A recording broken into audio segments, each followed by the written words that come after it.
In today's video, I'm going to teach you how to create and publish a product on Gumroad. First, open Gumroad in your browser. From the home page, head to your dashboard. This is your control center for tracking sales and managing everything you offer. Next, go to the products area.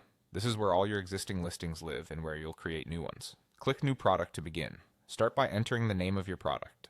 Choose a clear, specific title that tells customers exactly what they're getting and makes it easy to find. Then select the type of product you're creating.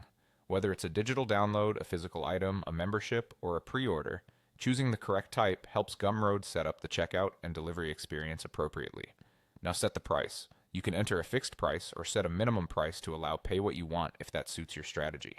Pick a number that reflects the value you provide and consider any fees or taxes you may need to cover. When you're ready, click Next. Write a compelling description that focuses on benefits and outcomes.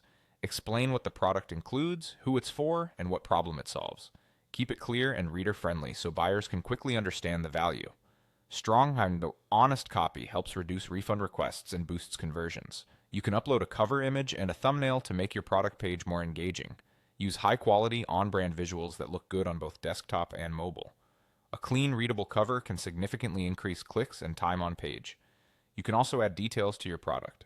This is a great place for specs, version notes, usage instructions, or delivery information.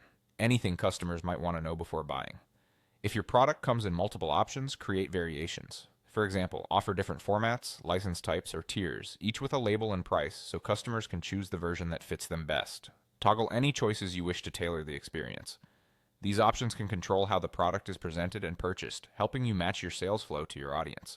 If you have a website, you can add a custom domain so your product page appears at a branded URL. This adds credibility and keeps your store consistent with your brand. Once everything looks right, select Save and Continue. When you're ready to go live, click Publish and Continue.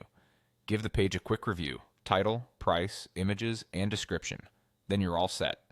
And that's it. You're done. Your product is live and ready for customers.